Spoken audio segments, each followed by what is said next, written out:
Hey guys, it's Bina, and in this video, I want to go over a, alt leveling setup that you can use on any class that will enable you to, just plow through the campaign and just kill everything, get to monos, and then do a swap at level 35 into the Reflect build, because in Season 3 and Last Epoch, the Reflect chest piece is the most OP item at level 35, 100%. So let's go over the setup, and I'm just going to showcase a little bit of how it plays.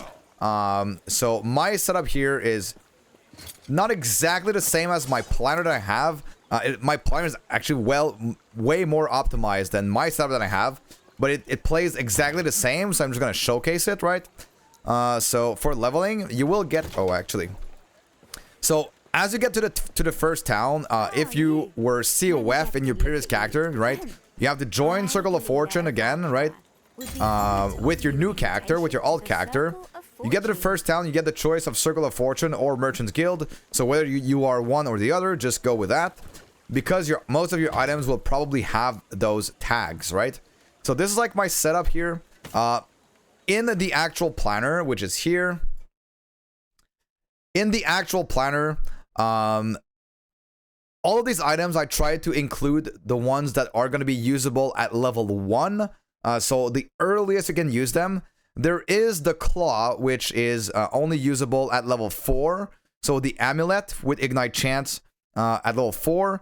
And there is going to be Calamity, which is at level 7. So these are the two items that you won't be able to equip level 1. But all of these other items, you will be able to equip them as soon as level 1. And yeah, you're just going to go very, very fast and have insane damage and insane clear speed throughout the campaign. So let's go over a little bit of how it plays as you get to the first town here. Obviously, you get more than this in the planner. But this is, you just throw all your items to the ground, you equip your items, and then you start going forward. I want to show the power of the Firestarter's Torch. I've done a similar video in the last patch, but this patch is going to be a little bit more in-depth. Firestarter's Torch has this line of text that says, inflict spreading flames on hit. So you're going to try to use any ability that your class has access to that either hits many times. As you can see, spreading flames is a dot that spreads, and then you slam ignite chance on it so that you have actual single target, because spreading flames is great for clearing trash mobs like this, but it's not very good for single target. So that is pretty much a playstyle. You're gonna try to find a skill that has as many more multipliers that are generic as possible. For example, here, Lightning Blast deals more damage, right? 5%. That 5% more damage would work for elements as well. But if you have something that deals that does more damage on hit, or more damage for hits only, that would not work, right? Lightning Blast hits deal more damage to shield or shocked enemies, so that specific more multiplier on the skill would not work for to increase the damage of spreading flames or ignites or dots in general, right? So that is going to be that for, try to find the skill on your class that has the more multipliers. So I'm not going to go over all the classes. All of them have like some decent ones, but even without any skill spec, you will still do great damage with a setup like this. So that is pretty much what I wanted to show on the first portion of this video for the leveling setup. Let's go over the items I chose on here. So I went with all of the only one LP stuff to try to show you exactly what you can do.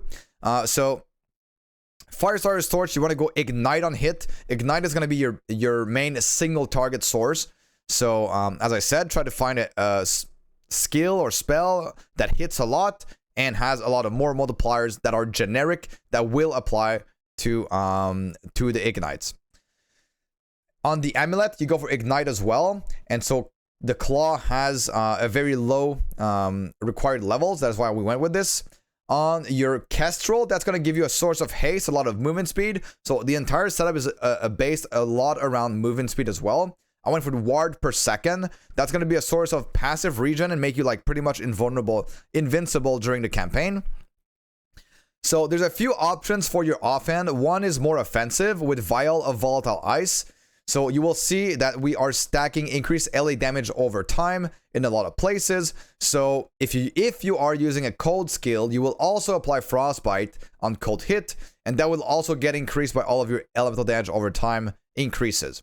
So Vial of Volatile Ice, you can go with increased damage over time here.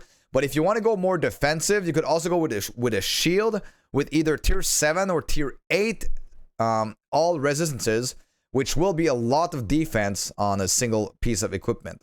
So you might ask, Bina, how do I get a tier 8 shield at level 1? That doesn't make a lot of sense to me. So I'm just going to show you in game how we do this. Let me just leave on this character and go on a higher level character. So you will have a higher level character to be able to craft, right? And so there's a specific woven echo that the beasts, you will spawn many beasts, and those beasts always drop tier 8 champion affixes, right? Oh, actually, no. That was for the champion affixes. All res is not a champion affix. So you will need to find a tier 7 all res shield, and then turn that tier 7 all res shield to tier 8 with one of the new crafting materials that we have access to, which is the Rune of Evolution, which I don't have one at the moment, but I'll show you exactly how it works. So you grab your tier, your all res shield. That is tier 7. Offhands. So I could maybe show you with like this one here, right? So you would grab this one. Let's assume that the poison res is all resistances. You would use the Rune of Evolution, right? I don't have one at the moment, but you buy this from the vendor. So the vendor is either in Act 10, which is in the Ancient Era. You can either buy this from the vendor in the town, the Garden Town, or you buy this when you encounter Scarvin in your Beast Hunts portals, right? He is always there. So you upgrade this to tier 8. The tier 8 is going to be sealed. Well, not exactly sealed, but it's like, it's in its own specific primordial slot. So I'm going to show you on another item. Maybe we use a weapon for this one, okay?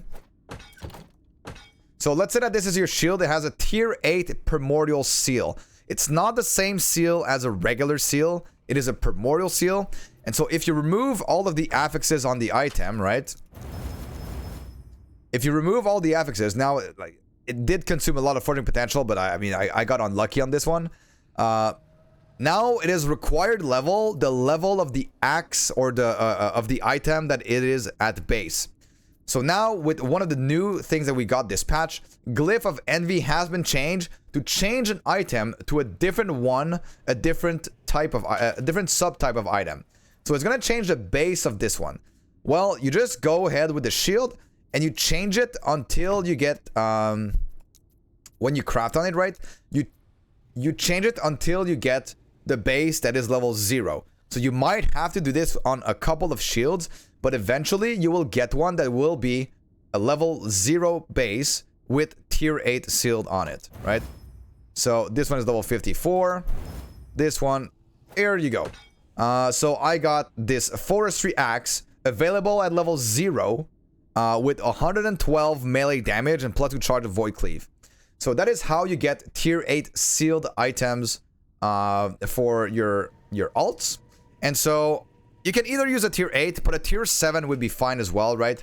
So if you go with a tier 7, instead of being 60 all res, instead of being 60 all res, it will only be 30 all res, but still will be a lot of defenses for your campaign. Yeah, 60 might be overkill, but I mean, this is the best you can get. So that is the defensive setup that you use. On the offensive setup, I use a tier 8 increased LA damage over time belt, because there aren't really any belts that you can use at level 0 that are insane. You know, there are a couple of different options. Viper Tail is not that great. The first good option would possibly be Thorn Slinger at level 12 with movement speed.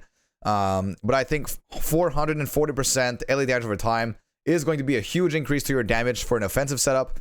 Defensively, you go for all res.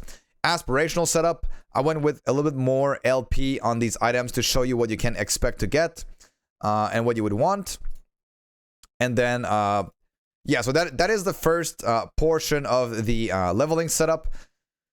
So let's talk about the other items now. Calamity. If you use a fire skill, you'll get even more ignite chance. And then it has increased fire damage. And that is the lowest level we can equip here with level 7. On the belt, tier 8 elite damage over time. Just craft it just like I just did. You need to get in a regular sash, right? Arboreal Circuit can get up to 18% movement speed and available at level 1. So that is amazing. And elite damage over time, increased elite damage over time, is one of the most efficient affixes to get increased damage. So that's going to be your best sources. It's also available on amulets. But Ignite on hit is going to be better for your single target.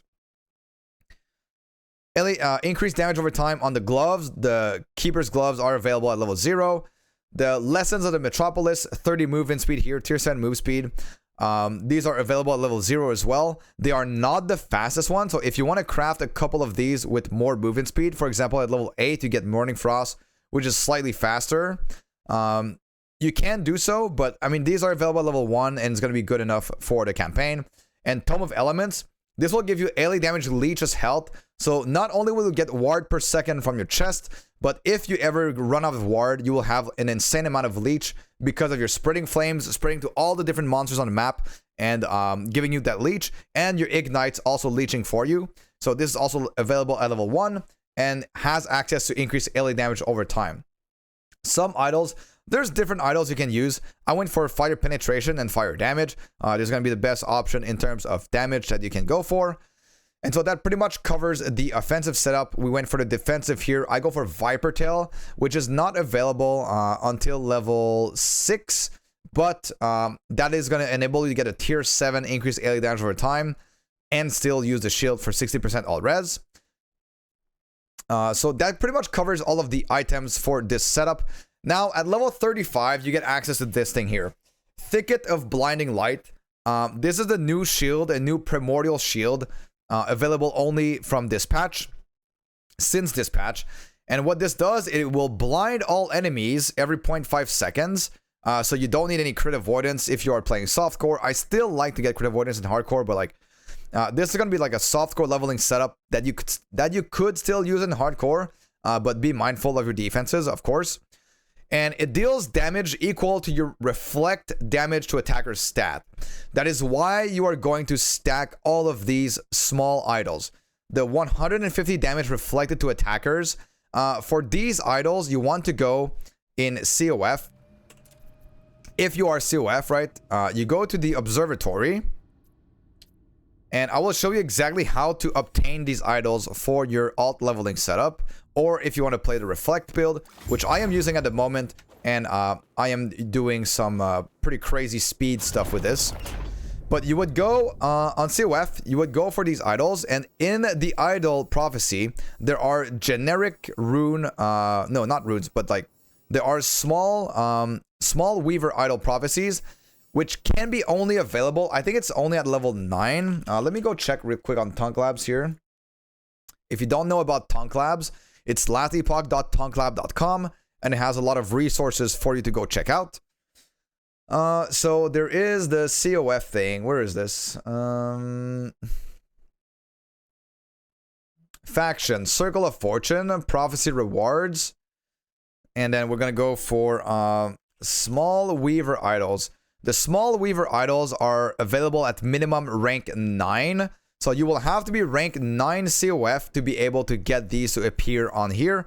But at rank 9, some of these idols will be, here we go, Small Weaver Idols. So these are the ones that you want to go for. And for your lenses, if you have access to all of the lenses, early on for, I think a lot of people like this setup, which is the mono, non-mono setup. You go for 100% reduced chance for prophecies to have mono events, and 100% reduced chance to have events that are not mono. So that will make it so that the only completion conditions for your prophecies will be stuff like kill champions, kill nemesis, kill exiled mages, kill, like very generic stuff that you can just do by playing the game in mono in regular echoes. So that is going to be very, very easy.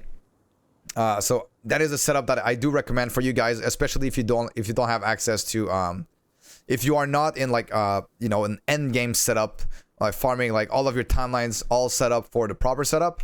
That is a very, very efficient one, fast and easy to understand. So go for that. So that's how you farm these idols. These idols are going to add a lot of damage. Then at level 40, what is it? 46, I think. Thorn. At level 52, you get access to Thorn Shell. Thorn Shell will give you increased flat damage reflected to attackers per attunement. So this is your biggest multiplier for your damage reflected stat. So that is why on the gear itself, we are stacking attunement as much as possible. So it's going to be attunement on peak. I try to include only items that are under level 35, except for the shield. So that at level 35, you will equip everything except for the shield. And then at that point, you equip the shield, and then you just get a huge power spike. So attunement on Arboreal Circuit, Hybrid Health and Scavenger to get haste. Eterra's Path gives you a lot of movement speed and health, and you can slap movement speed on it. Hand of Judgment already has attunement roll, and then you slap attunement on top of it. Attunement on Grimoire. Grimoire will also give you 40% less void, necrotic, and poison damage taken on potion use, so it can also be quite good defensively. All stats on Peak of the Mountain. All res on Dragorat's Claw. It's amazing. Cast speed. I only put this here. You don't really need anything on your Dragorat's Claw. Just go for the all res. But cast speed can be nice if you are using, for example, the Primalist class, which will try to cast a Thorn Shield as well. So that's why I just put this here. But maybe I'll remove it. We'll see. Evolution's End is available very, very early as well. Evolution's End is at level 11. It gives you +2 to all skills, movement speed, all attributes, all res. Just an amazing item overall. You go LA res, so that's going to fix almost all of your resistances. If you do want to get capped, fizz, and necrotic, feel free to do so with some, like a few idols, like 3 idols instead of these. And you'll still do a lot of damage, even if you don't have all of the idols for reflect damage. You can fix your res. But if not, you will be fine like this. You will be tanky enough. And yeah, you'll just have a great time. I'm going to go ahead and show you guys how the reflect setup plays. So this is my speed setup. Obviously, you will have a bit less speed. Maybe I'll try not using my speed just to show you. But reflect, basically, the range of the reflect from the chest is kind of screen wide if you have a regular screen. If you have a wide screen, it is not really screen wide, but it is extremely, extremely OP. And so this is basically what it's gonna be like, right? You just So I put cast speed on the setup because if you are in Spriggan form, you want to cast some Thorn Shields because you'll get more damage reflected to attackers. But you don't need this. So what you'll do is you'll just walk like this. And everything dies around you. It's available on any class. Some classes are better than others. So Primalist is the highest damage class if you want to play a Reflect build. But that is pretty much all you do. You will walk like this, and you want enemies to look at you. So you need to be in front of the enemies for them to take damage. But yeah, that is pretty much it. So that is the leveling setup that you will do to get upwards to empowered. This setup will farm empowered just fine up to a few hundred corruption, surely. And yeah, then you can just swap to any other build that you want to play. But that way you don't have to spend a lot of time, you know, doing the campaign. You'll be super fast in the campaign with the first setup. And then once you get to monos, level 35, you swap to this setup, and then you'll blast monos. You can probably even go straight into the level 90 mono at level 35 with this and do just fine. And then you go straight into empowered as soon as you kill the boss, and you know, you just blast empowered, you know, super early, level 52 maybe. Yeah, and you'll be cap res good damage, good move. Even this setup has quite good movement speed with arboreal circuits, right? You also have haste on potion use. So I hope you like the Twink leveling setup. This can be used on any class, any build. You don't need anything to do this. You don't need anything special. Just go with Firestarter Torch first, and then at level 35, swap to Reflect. So that is the leveling setup for Season 3. I think this will change for Season 4, because I think this chest piece will get a nerf. It is to be expected. But enjoy it while you can, and then try out different builds. Swap to the different builds that you want to try afterwards.